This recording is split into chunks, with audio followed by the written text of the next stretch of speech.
Bismillahirrahmanirrahim. Alhamdulillahirabbil alamin wal 'aqibatu lil muttaqin wa la 'udwana illa 'alal zalimin. Rabbi shrah li sadri wa yassir li amri wahlul 'uqdatam min lisani yafqahu qawli. Amma ba'd. Assalamualaikum warahmatullahi taala wabarakatuh. Bertemu lagi dalam kita sesi pembelajaran pendidikan Islam tahun 2021 hari Jumaat bersamaan dengan 5 hari bulan 2 2021. Jadi apa khabar semua? Seharap semua dalam keadaan yang sihat walafiat, dan teruskan kehidupan kita dalam arena baru yang makin mencabar ini. Tapi tak apa. Kita ada cara kita, teruskan dengan cara ini. Moga-moga bermanfaat untuk anak-anak murid yang Ustaz kasih sekalian. Jadi pada hari ini kita teruskan lagi dalam sesi tajuk bidang akidah yang bertajuk tayammum. Tengok di slide paparan skrin, Ustaz ada tayangkan tajuk tayammum. Terdapat dua dialog antara Ustaz dan anak murid yang mana dia aksiden. Apa dia tanya? Ustaz, kaki saya berbalut. Bagaimanakah cara saya mahu berwuduk nanti? Apa Ustaz cakap? Nizam, dalam keadaan tertentu, Islam mengharuskan kita bertayamum. Kaki dia berbalut. Untuk pengetahuan semua, kita berwuduk antara anggota yang kita wajib basuh adalah kaki. Tetapi kaki dia berbalut. Jadi apa perlu dibuat? Ustaz dia cakap, Islam mengharuskan kita bertayamum. Apa itu tayamum? Kita akan tengok pengertian tayamum di dalam slide yang Ustaz tayangkan. Tayamum bermaksud menyapu debu tanah yang suci ke muka serta kedua-dua tangan hingga ke siku dengan niat dan syarat-syarat tertentu. Ustaz ulang, pengertiannya adalah tayamum bermaksud menyapu debu tanah yang suci ke muka serta kedua-dua tangan hingga ke siku dengan niat dan syarat-syarat tertentu. Jadi apa yang kita dapat tahu di sini, hanya ada dua anggota yang kita guna untuk tayamum, iaitu muka dan kedua-dua belah tangan.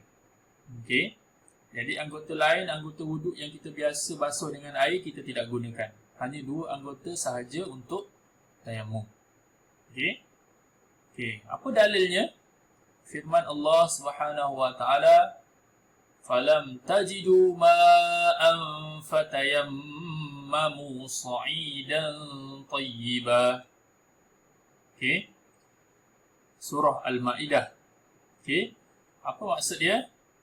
Sedangkan kamu tidak memperoleh air, maka hendaklah kamu bertayamum dengan tanah ataupun debu yang bersih. Ayat suci Al-Quran ada menyebut, apabila tidak ada air, sedangkan kamu tidak mempunyai air, maka hendaklah kamu bertayamum. Kita ni di Selangor ni banyak sangat tak ada air ni. Kadang-kadang tiada notis pun boleh jadi. Hari ni notis, esok tak ada air, seminggu sebelum tak ada air dia bagi notis. Jadi apa perlu buat kalau tak ada air? Kita boleh guna debu tanah untuk bertayamum. Tapi antara kalangan kita ni tiadalah sampai kena cari debu. Mungkin dalam konteks kita, dalam kita punya fasa kehidupan kita ni, kita berada dalam kehidupan yang boleh menyimpan air. Cukup untuk kita berwuduk, buang air kecil dan buang air besar. Jadi sekiranya tidak cukup dan kita boleh menggunakan konsep tayamum untuk berwuduk, dan kalau untuk buang air besar dan buang air kecil kita menggunakan konsep istinja. Nampak? Itu dalil tayamum. Dalil tayamum ni nak membuktikan apa dalil ni? Yang Ustaz bagi tahu dalil ni adalah bukti. Dalil untuk membuktikan bahawa adanya tayamum dan Allah syariatkan tayamum ni, maksudnya dibolehkan bertayamum sekiranya ada syarat-syarat yang telah ditentukan. Macam tak ada air, patah kaki dan sebagainya. Okey. Kita sambung rukun tayamum. Okey. Tengok slide yang Ustaz tayangkan. Rukun tayamum yang pertama, berniat. Apa niat dia? Nawaitu tayammuma listibahatil fardis salati lillahi ta'ala. Nawaitu tayammuma listibahati fardis salati lillahi ta'ala. Apa maksud dia? Sahaja aku bertayamum untuk mengharuskan solat kerana Allah Ta'ala. Okey? Itu yang pertama, niat. Mesti ada niat. Setiap apa yang kita lakukan, setiap apa yang kita hendak buat, mestilah ada niat. Okey, yang kedua, menyapu debu tanah yang suci ke seluruh muka. Okey. Nanti kita akan tengok step macam mana sapu, macam mana tepuk debu dan sebagainya. Okey, yang ketiga, menyapu debu tanah yang suci pada kedua-dua belah tangan hingga ke siku. Okey. Yang keempat, tertib. Dia punya tayamum ni tak banyak sebab kita guna dua anggota sahaja. Jadi yang pertama wajib dia mesti niat. Okey, yang kedua apa tadi? Menyapu debu tanah ke muka, dan yang ketiga dari tangan hingga ke siku. Kanan dulu, lepas tu tangan kiri. Dan keempat, tertib. Apa sunat tayamum? Yang pertama, kita membaca basmalah. Basmalah tu apa? Bismillahirrahmanirrahim. Baca dapat pahala. Tak baca pun tak apa. Yang kedua, menyapu muka dari atas ke bawah. Tarik dari atas ke bawah. Okey. Itu cara dia. Sunat. Tapi kalau nak tarik daripada bawah pun boleh. Ke atas pun boleh. Okey. Sunatnya kita tarik dari atas ke bawah. Okey. Yang ketiga, menipiskan debu pada tapak tangan. Kita dah tepuk debu tu, kita nipiskan. Nipiskan dia. Okey. Kemudian baru kita sapu. Bukannya debu tu kita tepuk yang tebal-tebal sangat. Sunat dia kita nipiskan. Tepuk sikit. Asalkan ada debu di tangan. Okey, nampak nipis. Baru kita sapu di muka. Okey. Yang keempat, merenggangkan jari ketika menepuk debu. Merenggangkan. Nampak? Ni jari bukan rapat. Sunat dia direnggang. Nampak? Nak bagi kena celah-celah ni. Bila dah kena celah-celah, kita sapu ke muka, kenalah seluruh muka kita. Okey. Yang kelima, mendahulukan anggota kanan daripada kiri. Okey, kita sapu kanan dulu, tangan kanan dulu, baru kiri. Itu sunat lah. Wuduk menggunakan air juga sama. Okey, sunat dia apa? Mendahulukan tangan kanan daripada tangan kiri. Yang keenam, menghadap kiblat. Ini sunat je. Okey, bukan wajib. Okey, menghadap kiblat. Sunat kita menghadap kiblat.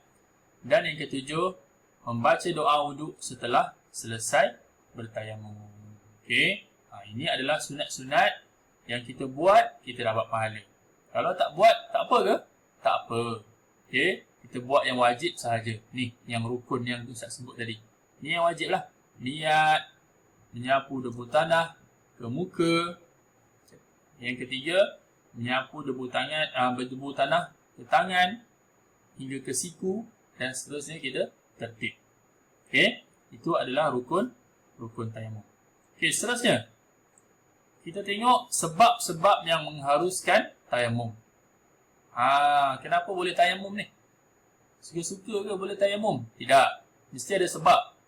Yang pertama, tiada air setelah berusaha mencarinya. Okey.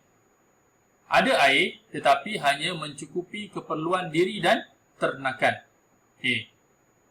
Yang ketiga, jarak tempat ada air terlalu jauh. Jauh sangat nak cari air ni. Okey. Yang keempat, terhalang daripada menggunakan air disebabkan sakit atau ada musuh berdekatan tempat air. Okey. Musuh ni dari aspek bukan orang ya. Musuh ni mungkin kita duduk di kampung, air dekat 500 meter contoh. Tetapi di dalam jarak 500 meter tu ada harimau. Wah.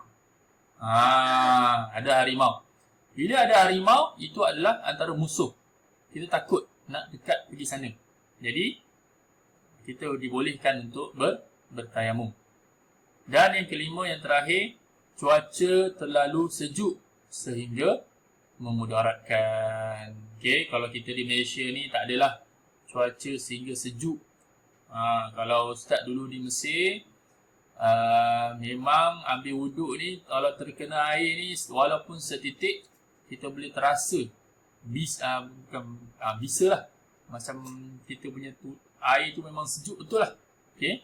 Sehingga bisa badan kita. Okay? Bila kita pijak lantai di rumah tu, okay? Memang terlalu sejuk. Sehingga kan kami ni di sana, bila selepas wuduk je memang terus kena ambil tuala. Boleh memudaratkan kita punya badan. Dan bila berjalan di lantai pula kena pakai slipper kain tu.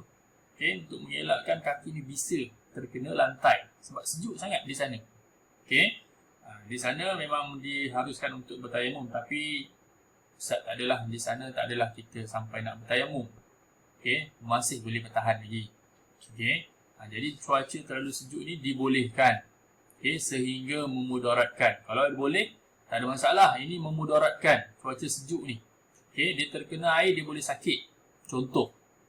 Okay, dia dibolehkan bertayamum. Okay. Jadi kita akan sambung lagi sebab banyak lagi. Okay, tapi hari ini kita sentuh sikit saja. Okay, kita sentuh pengertian. Okay, kita sentuh dalil yang kita ingat tadi. Okay, pengertian, dalil. Kemudian kita sentuh apa tadi? Rukun tayamum, sunat tayamum. Okay, dan terakhir yang kita sentuh pada hari ini iaitu sebab-sebab yang mengharuskan tayamum. Okey, tak boleh banyak. Nanti awak lupa. Okey, cukup kita tahu dan kita boleh amalkan. Kalau kita tak amalkan pun, kita boleh bagi tahu kepada orang lain. Ajar pada adik-adik, macam ni dek cara tayamum. Okey. Okey, itu sahaja pada hari ini. Kita akan sambung pada sesi pembelajaran yang akan datang sehingga kita berjumpa lagi. Sekian saja daripada Ustaz Zarifi. Assalamualaikum warahmatullahi taala wabarakatuh.